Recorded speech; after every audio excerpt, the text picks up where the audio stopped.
We are now talking to former 49ers, Packers, and Broncos linebacker, Diyral Briggs. What's going on, Diyral? Hey, how you guys doing? You guys can hear me good, right? We can hear you good, man. I remember the last time we had you on phone. We didn't have you on picture. So now we got a chance to see you. How are you been? How's your family been from all this COVID situation? We haven't spoken to you for a while. How are you feeling? Did you get COVID? Did anybody in your family get COVID? Well, actually, first of all, it's an honor to be on you guys' show. Thank you, my appreciate friend. it, man. Thank you. Love you guys' work, man. I love the energy, man. I just love what you guys doing, and the way you guys going, man. I wouldn't be surprised in a few years, man. This would be a huge Thank you, show, bro. bigger than what it is, Thank you, bro. So, We really so appreciate good luck with that, fellas, man, and everything. But our family been good, man. I got two girls that's going into freshman year high school, and they're both playing volleyball. One just got finished playing softball, and then I got my son. He's 10. He's starting tennis. He had his first tennis lessons today. He's like the first kid in the family right now playing tennis, and I'm like, go ahead. He's a big boy. I want to play football, but he was inspired by the movie that came out with Serena and Venus. So I'm like, man, I'm all for it, man. Like my motto, man. If we're gonna do it, man, we're gonna give it an all, and we're gonna go hard. So that's cool. But yeah, the family is good. I got my baby that I just had not too long ago, a year ago. Congratulations.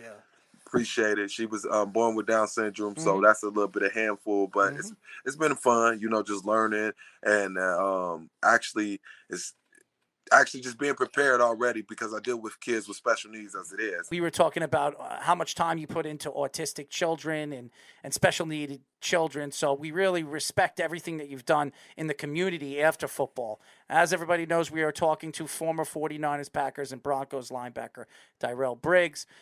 So we look at your career, and we spoke about this before, and you played for three really good teams, three really teams that have won Super Bowls in different decades. The 49ers in the 80s and in the late 70s, they were dominant. The Packers really were dominant in the 90s and now this new era. And then the Broncos, the 90s, they were fantastic. And now they're starting to build now with Russell Wilson.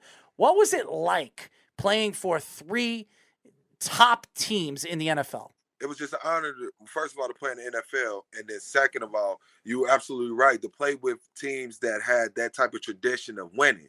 It was a great experience, from each, team. You got to see their type of way of how they, approach the game, the different type of Hall of Famers, from me meeting Jerry Rice, being around Aaron Rodgers and seeing Brett Favre, and even being in that Denver Broncos, area, actually being close to, playing side to side to Tim Tebow.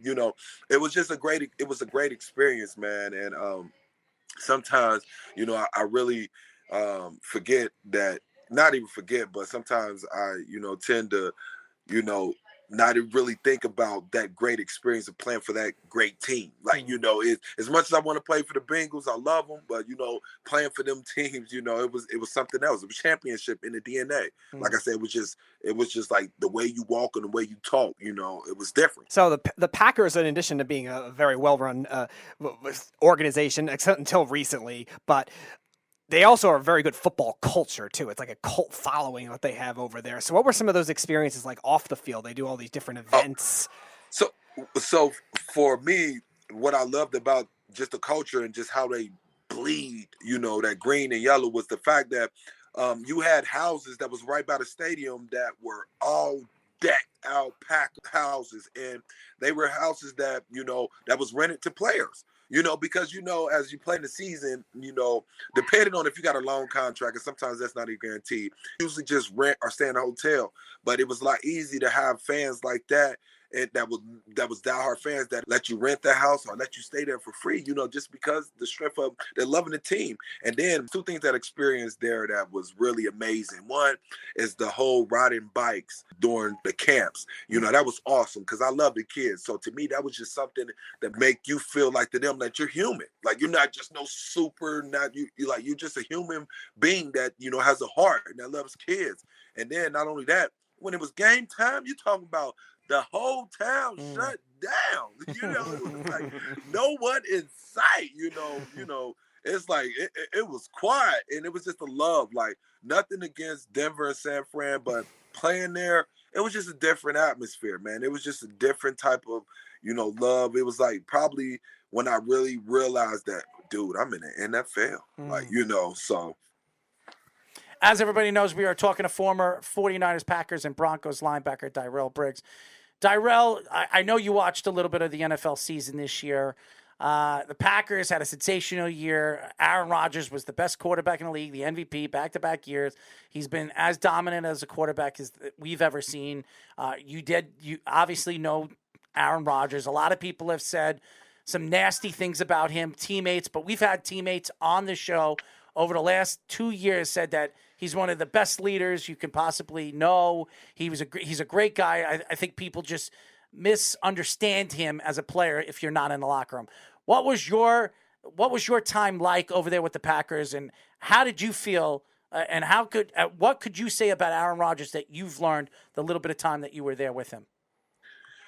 Well, honestly, for me, my experience over there, first of all, I was a guy that came mid-season.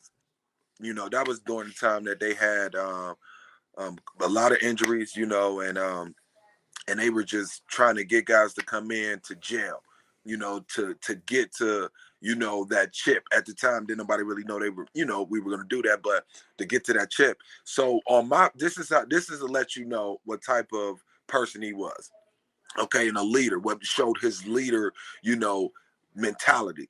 When I first got there, obviously I was Clay Matthews' backup, so I was on that second team defense.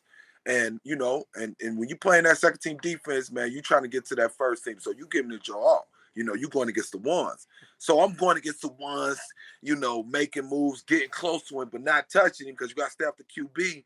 And after I get a good 5, 6 good rushes on him, and it's now first team defense, and now second team. Oh, he comes up to me and, hey, I like your fire, man. We got to get you out on the field. You keep bringing that pressure on me, and I'm like, whoa, like okay, I like that. That makes me want to go harder for him. He was just that was just something that lets me know, okay, this guy is not a stuck up guy that's going to be like, oh, it's this or this and that. It was a guy that was down to earth, that understood that it takes everybody from the locker room, from the towel guy to the guys that's not playing, to special teams, the winning championship. And that's how he approached it, and to answer your question, does you give another example? We leading on to camp, we lean on to camp the following year. He was the type of guys when quarterbacks that had their, everybody had their groups where they break off and watch film. But majority of the time, the quarterbacks either get out first or to our dorm rooms. So he'd get out early, man, and being the cat that he was, he had sat up and hide in bushes and wait for the rookies to come and shoot, little bean bags, and pest, I think it was, BBs and, water balloons, and throw them at him, knowing Who's that he this had sound aim. like, Speedy? And it was just that type of, initiating, like, welcome to the family, man. I'm no bigger than nobody. We joke around type of love, man. He was just one of those guys that, honestly, I felt like people read him wrong. He was just a guy that was competitive and wanted to win, but understood that it took everybody, So to me, he welcomed me in with all arms, and clearly I'm not a receiver or, offensive lineman or play offense, but as a defense and being a guy that wasn't the number one guy, he made me feel like I was just as important as the number one guy, so. So I want to shift to your time with the Broncos for a little bit. One of the guests we had on at the beginning of the year, great guy, Brandon Lloyd. Do you have any good stories with him? Now, Brandon Lloyd, he was, I think I want to say he was probably a little bit after me, or he probably was there. I'm not for sure, but I do remember a glimpse of him, watching him from the 49ers and practice. You know what? He was there because it was a lot of other guys that I thought was very good. I think Joffrey or one another play. But what I loved about Brandon, he was the type of guy. Honestly, he was how should I say this? He was the spectacular catch of what's the guy named Odell Beckham before Odell Beckham. If Mm. people watched him, that dude used to make some amazing catches, and he worked hard, but he also carried a swagger to him. Like, he was very confident, man. But he played, he played hard. I love it. If a lot of people watch, go back and watch him, man. He was a guy that made some tough catches and he ran hard. But in practice, he was a tough guy. You ain't want to cross him. We are talking to former 49ers, Packers, and Broncos linebacker Diyral Briggs. Last year the Rams win the Super Bowl, and it was all season long. A lot of people thought they were trading away chips. They traded away practically their whole draft. This offseason, they paid Aaron Donald. They paid Cooper Kupp. But what were your thoughts last year, bringing in Matthew Stafford, really giving that team the swagger that they needed to win a Super Bowl and be the second team back-to-back years to win a Super Bowl at their home stadium? Well, I think the most important part to having a good championship team is not just having a great quarterback, as in statistics and arm, but a leader. Somebody to be able to bring everybody together and wanna, understand that it's not about you, it's about we. And from what I looked at, that team had already had a great chemistry when it came to defense, because I'm a true believer that the up front is what wins the game, and that's offense, O-line, and D-line. Because you could put a great quarterback there, but if he ain't got no guys to protect him, he just become average. So if anything, it just told me and showed me that that guy came in there and he got respect, and that team loved him, and he ran with it, and he knew what to do. And after being a veteran so long in the game, and being close, man, you couldn't really fumble that, that piece of art that's over there, with the Rams, because that's a stacked team, like you said. So he was just like that piece of the puzzle they were probably missing. So speaking of the Rams, they've been one of the biggest beneficiaries of what has been kind of a player-run league now a lot of the time. Now, I don't know if it's at the same level of something like the NBA yet, but you're definitely seeing these quarterbacks, these wide receivers. Nothing's like the NBA. Well, obviously, but these top quarterbacks, these top wide receivers seem to have leverage, and you saw the Rams really strive off that with guys like Jalen Ramsey, who wanted out, Matthew Stafford wanted out, even Andrew Whitworth, kind of a sour ending in Cincinnati. So do you think it'll come to the point where it's not necessarily as drastic as the NBA, but maybe becomes a predominantly player-run league? I think it will. Just how things are going now, it's time and a place to do things. And I don't fault people if it's for a good reason, but I'm very competitive, man.